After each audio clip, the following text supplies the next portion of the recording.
Orang kaya memang selalu menarik untuk diperbincangkan.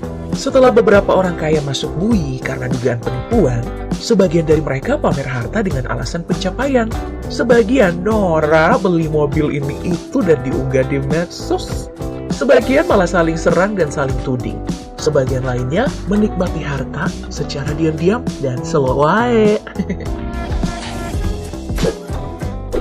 Seperti Yusuf Hamka, bos jalan tol dan sekarang udah jadi salah satu ketua PBNU. Ia mengaku lebih cocok mengenakan outfit sederhana. Kalau bisa dibilang murah baginya. Ia menambahkan bahwa sepertinya badannya gatal-gatal kalau mengenakan pakaian yang mahal. Padahal kekayaannya disebutkan lebih dari 100 triliun rupiah loh. Pria bernama lengkap Haji Muhammad Yusuf Hamka dan akrab disapa Baba Alun ini lahir dengan nama Alun Joseph pada tanggal 5 Desember 1957. Tumbuh dari keluarga Tionghoa terpelajar, ayahnya Dr. Joseph Suhaimi SH atau Jiao Tochiang adalah dosen Universitas 17 Agustus 1945 Jakarta dan ibunya Suwati Suhaimi atau Xiao Poshuan, seorang guru. Mualaf di usia 23 tahun saat bertemu Buya Hamka, lalu diangkat anak dan diberikan nama Hamka di belakang namanya. Uniknya, meski kedua orang tuanya adalah pendidik, ia sendiri cuma tamatan SMA. Tercatat berkuliah di beberapa perguruan tinggi ternama, tapi nggak selesai karena nggak suka formalitas. Saat ini, malah ia menjadi komisaris di beberapa perusahaan.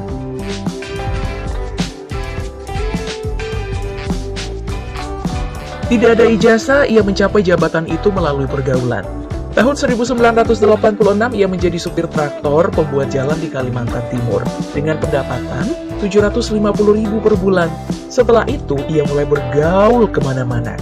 Singkat cerita, ia berkembang, malah membangun jalan tol swasta terbesar di Indonesia, PT Citra Marga Nusapala Persada, yang juga dipercaya untuk mengerjakan proyek Harbor Road 2 di Jakarta senilai 16 triliun rupiah dan NS Link di Bandung senilai 9 triliun rupiah. Semakin unik kisahnya, tatkala ia mengaku tidak membayar pajak selama 35 tahun, membuatnya harus mengikuti teks amnesti dan program pengungkapan sukarela atau PPS.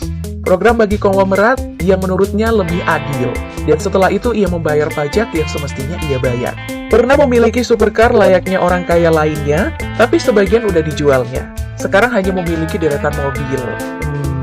Tetap mewah sih, tapi cukup sederhana bagi orang super kaya, seperti Land Rover, Elgrand, Alphard, dan Lexus. Tapi plat mobilnya lah yang bikin salah fokus.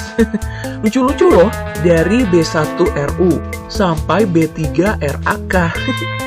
Orang kaya mah bebas ya. Poin-poin inilah yang membuatnya berbeda dari orang kaya lainnya. Sederhana dan lucu. Satu lagi, dermawan tanpa perlu diumbar.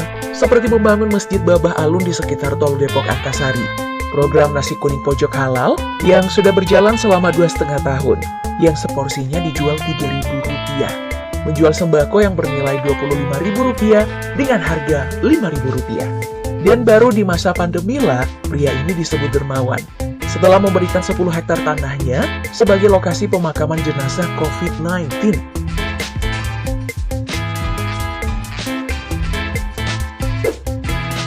Tapi jika menyebut daftar orang kaya Indonesia, Bambang Hartono berhak masuk nih. Berhak banget malahan. Bernama lengkap Michael Bambang Hartono, pria kelahiran Semarang 1939 lalu ini adalah pemilik saham mayoritas Bank Sentral Asia atau BCA. Pemilik perusahaan rokok Kretek Indonesia Jarum. Pemilik perkebunan sawit seluas 65.000 hektar di Kalimantan Barat sejak tahun 2008. Lalu pemilik Grand Indonesia dan pemilik Polytron.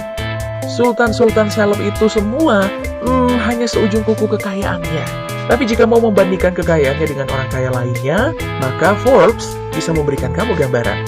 Per Maret 2022, Forbes merilisnya sebagai orang terkaya ke-89. Bukan se-Indonesia ya, tapi sedunia.